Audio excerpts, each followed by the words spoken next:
The following program is a Town of Colonie television production of the William K. Sanford Town Library.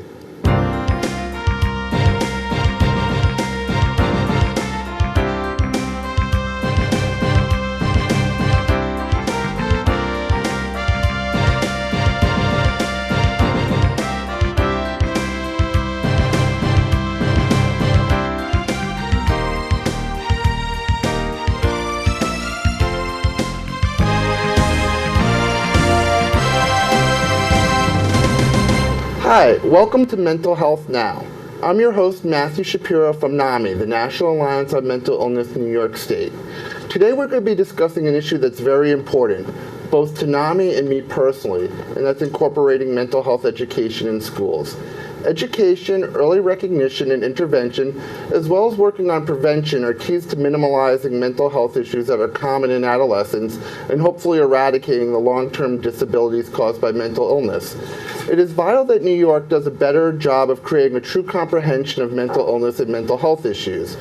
Proper mental health is crucial to overall well-being, which is why it is necessary that we incorporate mental health into schools' existing health curriculum. School staff and students must be able to recognize warning signs of potential mental illness, as well as understand the importance of early intervention. Schools also must be given the tools to demonstrate the harmful and potential long-term mental health effects of body image issues, eating disorders, substance abuse, and bullying. The statistics on adolescent mental health are sobering. 50% of mental illness is developed by age 14 and 75% by age 24. 1 in 5 children will be diagnosed with a mental illness. And while we know that early treatments are the best way to prevent the worst symptoms of a mental illness, 70 to 80% of children living with a mental illness do not receive the needed treatment. So clearly, we must do better. But there is progress being made, both here in the Capital Region and throughout the state. And with me today are two experts on these issues. And I have Dr. Rita D, who is the Interim Director of Pupil Personnel Services at the Schenectady City Schools, and John Richter, who's the Director of Public Policy for the Mental Health Association of New York State. So welcome to both of you. Thank you for joining me. Thank you, Matthew. Oh, great. It's great having you here. So I want to start with Dr. Levay and talk about what's going on kind of locally. And one thing that I think is an important place to start is when we talk about children's mental health issues, I think one of the things that people don't think about is how socioeconomic issues are a form of trauma, and how trauma affects people's long-term mental illness. And I know you have such a vast experience. You've taught in interurban areas all over the country, including Los Angeles and New York City, and here in Schenectady. And can you talk about how you see the socioeconomic trauma in students and how that impacts their mental health? It has a significant impact, and so typically when we think about trauma as lay people, we think about, well, someone's been in an accident, someone's experienced watching a murder, someone has seen someone hurt, it's been domestic violence, all those things. But there are other forms of trauma. So if you don't have your basic needs met, if you don't know that you're going to get your next meal, if you're worried that school vacation is coming and I may not have all the food that I need, if we're worried about the fact that you may have to move 2 or 3 times during the school year because the rent's not going to be paid, the building's been sold, something happens. All of that brings about really that trauma, in addition to the other things where we're experiencing the kind of community violence, both firsthand that we may see, we may hear about, our friends may talk about, but also that we see on television. That impacts kids. So that kind of trauma really has an impact on how well kids can really learn in the classroom. So if you're worried about those things, if you're thinking about those things, you can struggle with learning. So let me give you a couple examples. Sure. So very often we see kids that have experienced this type of trauma being diagnosed as hyperactive or having ADHD. When you sort it out, it really isn't that. You sort it out, you've got a little kid that's got his mind or her mind on something else, and when you begin to dig deeper, you begin to say, wow, he may not be living where he's living. Or that student is worried about having enough food for the week. or something's happened, or there are family systems issues that are going on. Mom and dad are working 2 or 3 jobs to maintain the family. So there's a lot of those pieces that really provide trauma to students. And I think it's really the challenge of the school district to really try to figure out, because we're the primary caregiver throughout the day for a child. We're the people that can see those signs. We have to understand them, and we have to be able to support kids so they can learn. Right, and that's so important. And we're going to get to John. We're going to talk about some legislation that's designed to educate teachers and school staff on potential mental illness. But before we get to that, I want to talk about some of the programs you've introduced here in Schenectady to address students' mental health, both trauma and just general mental health issues, like I discussed in the intro. Body image issues, eating disorders, drugs and alcohol, things like that. Sure. One of the things that I need to say up front is that we have an incredibly supportive Board of Education in Schenectady because they recognize trauma. They're very knowledgeable about it. They understand what it means and the impact on learning. We also have a teaching staff and a support staff that has had a lot of work on trauma-informed care. What does it mean when a kid comes to school and has experienced trauma? So, because Schenectady ranks 13th in the nation in childhood poverty. Wow. So when you think about that, we're at the end of a continuum where we're having kids that are experiencing some of these basic needs not being met, which increases trauma, which increases some of the mental illness issues. We also, because of that, we have a community set of resources that are under great pressure. So when you think about if we have a hospital that has 11 beds for adolescent teens, and we have kids that are experiencing a lot of mental health issues, we're not going to have the space to provide that kind of help. So there's pressure on the outside community systems. So one of the things that the district has done is that over the last 5 years or so, and certainly in the last 3, we have right now over 35 social workers in the district, which is a very high number. And I'm going to, it is my prejudice that our social workers are incredibly skilled at working with kids with complex mental health issues as well as complex family systems issues.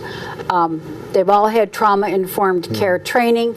They understand it. They're very skilled at it. We're very skilled at responding to crisis in kids. And last year, we certainly had several of those, and we know how to respond. That doesn't mean that we can ameliorate that the way we'd like to in kids, but we certainly can do that. One of the things that the district also did was we have 21 psychologists, Wow. which is a large number. Our psychologists run school-based support teams in every building, and that really is a problem-solving team that really brings parents in, engages families, talks about the students, are they struggling academically or behaviorally? How can we wrap around and support? We also have a consulting psychiatrist that has this year so far, we've seen, that psychiatrist has seen 40 students. So if we can't get a psychiatrist through a community agency, if the family doesn't have insurance, the district can provide that kind of a consultation and a complete evaluation, which is so helpful. The other part that we're able to do is that we have a couple other experts that we can draw upon that the district now contracts with. One is an expert in ADHD and students with autism, because as with everywhere else, our population of kids with autism is growing, but very often they come with some comorbid issues of behavior or mental illness. The other thing we did was we really recognized that we needed to develop programming within the district by the learner characteristics that children present us with. So rather than saying, this child has a behavior issue and we're going to put him in a behavior class. This kid has some behaviors related to mental illness. We're going to put him in the same class. We redesigned all of our services so that when we talk about a student, We look about how they're learning, what are their characteristics, what's their behavior like, and then we group kids that are similar together. That's important because then we can push in the right kind of support into that program. So let me give you an example. We now have in the district special classes that specialize in working with kids with mental health issues. We have another group of students where we have a program where we specialize in dealing with behavioral issues or learning problems. The other thing we recognized is that we have students that have intense mental health needs, as every district does. There's not a district out there that isn't struggling with the same issues. But 3 years ago, we began a program that we called Ready to Learn, which is, we do it collaboratively with the Capital Region BOCES, and it is 3 classrooms.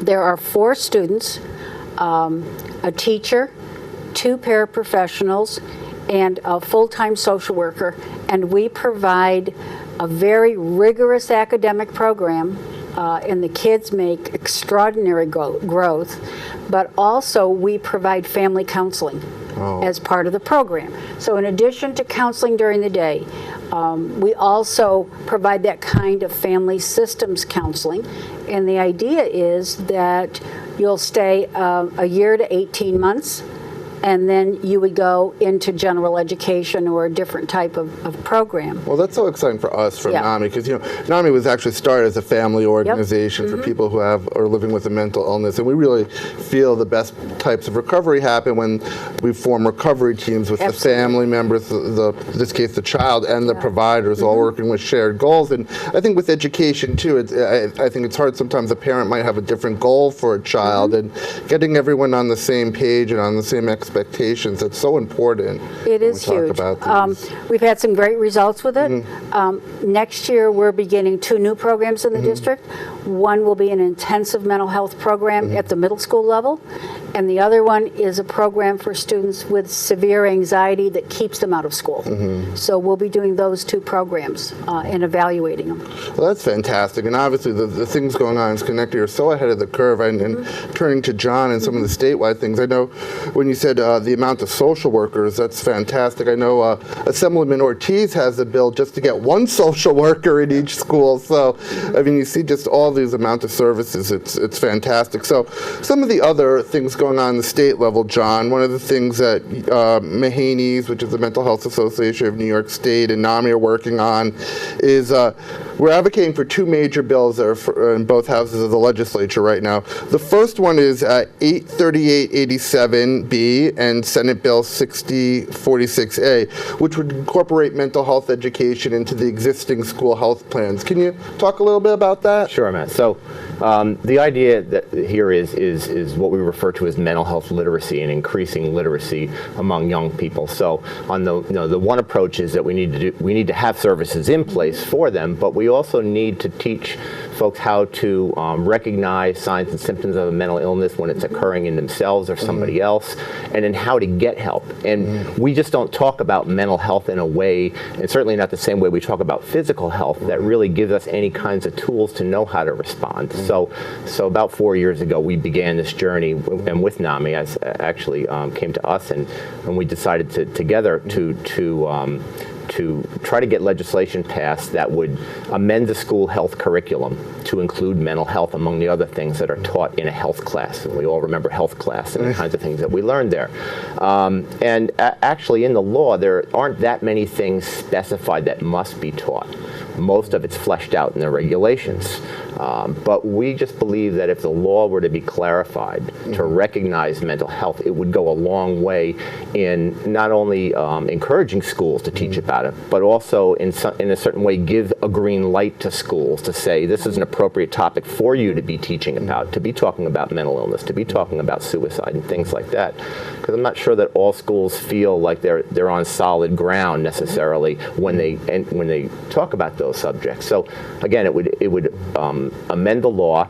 We say to clarify that mental health is an integral part of health. I mean, someday it would be nice if when we said health, we all thought of both our physical health and our mental health. Right. I mean, you can't have physical health without mental health. We say it all the time. We say that all the time. But we do kind of compartmentalize them. And so for the time being, until we get to that juncture where when we say health, we recognize that that includes mental health, we need to add that in a way that people are clear that, schools can teach about mental health. And there's so many misconceptions out there that this would address. I mean, I think still people, especially young people, hear things like schizophrenia, and they have all these preconceived notions of this terrible disease, and teaching them what the realities of these diseases are is so important, and not to stigmatize people that have these diseases. And what do you do if you think a friend may have, any bipolar depression, and how, we get calls on our helpline all the time, especially from college students, so that's a whole nother topic, how mental health isn't addressed enough in colleges. But if you can give the kids that education beginning in high school, so, when we, like, for example, get a call on our helpline where someone's in a college, they're worried about their roommate, they're demonstrating behavior that's odd, and what do I do? How do I get help? How do I communicate it? Instilling that at an early age is so important. And I think maybe it's something else we can talk about. When we talk about suicide, it's obviously way too prevalent in that community with adolescents. I think a lot of people think bringing up the topic puts it in people's minds, and we know that's not true. We need to encourage people that it's okay to ask for help, and that's how it's such a key to prevention. So many misconceptions can be prevented and re-educated just by introducing that. It's so key, and of course, as Dr. Levay starts with teachers as well. So one of the other bills we're very excited about, which is again, it's Assembly Bill 9299 and Senate Bill 6234, would mandate that all teachers receive mental health training, which is so important. So can you talk a little bit about that bill? Sure. So Senator Hamilton and Assemblyman Crespo have introduced this bill. It's new to us this year. They're sponsoring it. They're championing for this, and they're talking about with regard to the continuing education that teachers have to have. I think it's on every 5-year basis. Yeah. They're talking about including training in that at least twice during that 5-year period in a topic that includes mental health. So actually giving teachers some of the tools that they need to be able to recognize signs and symptoms when they occur in their classrooms, when they're around young people, and then how to then encourage that person to get professional help and where to go to get professional help. So just so we're clear on both these bills aren't intended to teach psychology 101, to teach people to diagnose, to teach people to be counselors. They're really very much a public health approach to recognizing signs and symptoms when you see them, responding to crisis. So think of a first responder type approach. That's kind of the legislative spirit behind both of these bills. Right. I think one of the things that is what you said that just really triggered such a key idea is that very often we think, as educators, we think that children that are depressed look sad. No, they can look sad, but they can also be pretty prickly. And they can get agitated. And so I think it's important, that's why I think the second bill is so important, is that teachers understand, what does it look like? What does depression look like? Yeah. What does anxiety look like? It doesn't look like our preconceived notions very often. It was interesting, I was just reading a study too, that a lot of times people confuse ADHD and possibly bipolar diagnosis in adolescence. And of course, again, we're not teaching psychology 101, but there's so many misconceptions, and communication I think is so important. Like I talked about how kids communicate with each other, but when a teacher or a guidance counselor or a social worker thinks that there could be some mental health issues in a student or a potential mental illness, how do you communicate those concerns with parents? I think a lot of times if a teacher were to say to a parent, we're concerned about this, it can become confrontational. Oh no, not my child. And I think teaching those communication strategies is so important. So I know two of the programs really that can be used to educate students. Mental health first aid is a big one. We can talk about that. And then NAMI also has our Parents and Teachers as Allies program, which is the same thing. It's an in-school presentation to teach teachers and school staff the realities of mental health issues and specific mental illnesses and how to recognize and how to communicate. And can you talk a little about mental health first aid as well? Sure, Matthew. So mental health first aid is an 8-hour training course. It's a lot like what it sounds like. So it's like we think of physical first aid and CPR. This has to do with mental health. So it gives people the tools they need to, again, recognize those signs and symptoms when they see them in somebody or themselves, and then how to engage that person in a conversation, how to approach them, how to listen to them, ultimately how to give them information and reassurance, how to encourage them to get appropriate professional help, and then how to help them sort of stay the way and incorporate other kinds of self-help strategies as they go through recovery.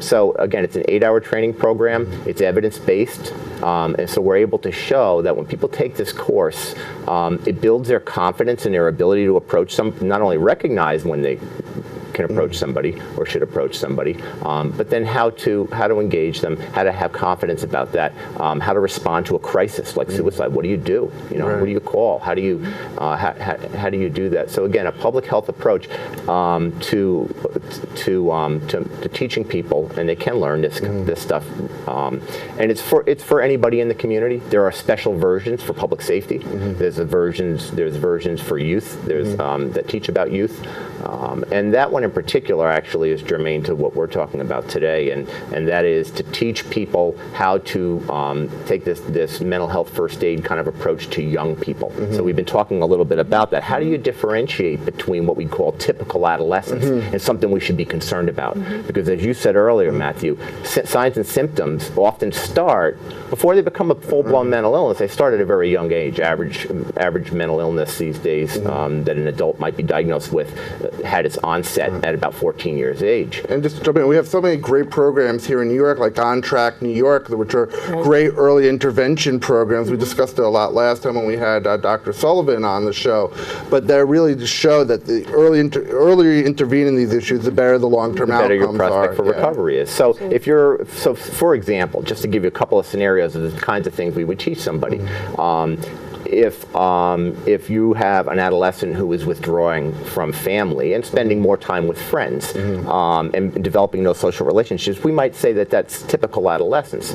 If they're withdrawing from everybody and not making friends and not spending time with family, we would say that might be a warning sign of something we should be concerned about. If wanting more privacy is very common in adolescence, we all remember that. But wanting to, but pulling away from all relationships or hiding, appearing as though you're hiding something and needing an excessive amount of privacy. And one more is, so we all have childhood likes that we usually give up for other pursuits as we develop. And that's pretty normal to give up childhood things for young adult things or adult types of interests. But when someone loses their interest in everything and they don't replace them with other things, again, these are just examples of typical adolescence versus things we should be warned about. And we can't obviously train people in a half an hour here, but this is what you can learn in 8 hours. All right. And one of the things I was really impressed with, at your advocacy day yesterday, I saw your Young Healthy Minds publication. There was a whole article about typical versus troubled behavior. And where can people access this, John? I think there's some great information in here. So that's on our website, which is mahanys.org, or MHANYS.org. Stands for the Mental Health Association in New York State.org. And there are issues there. They can access that online, and they can see our social media and all of that other good stuff to get involved. Fantastic. Now, obviously, just real quick, preaching to the choir here, obviously it's connected, and Dr. Lee may understand the importance of these things, and we all kind of, it seems like everyone at this table agree this is very obvious stuff, these bills we're talking about, but these bills actually have had quite an uphill battle. And so can you talk about some of the struggle and the pushback we've received on them? Yeah, starting with teaching kids in school. We shouldn't think we wouldn't think that would normally be a difficult thing to do. But, we ask teachers to do a lot, and they have a lot that they have to do in the course of a day. So this is perceived as one more thing that we're asking teachers to do, and where's the time going to come from? Who's going to pay for it? Those kinds of things are natural resistance that we have. But I'll tell you that in the teachers that I've talked to, and I'm pretty confident that I could talk to any teacher in the state right now, and most of them would agree with me that it's important that they could benefit from more, or their students could benefit from learning more about mental illness with regard to the bill about teaching teachers that they themselves could benefit. But it's always a matter of priorities and where is the money going to come from, and what's perceived as an unfunded mandate. Right. So there's a laundry list of things that people would like to see taught in school. Right. And the legislature has got right now there's about 20 issues right now competing about different topics of education, that instruction that people feel passionate about.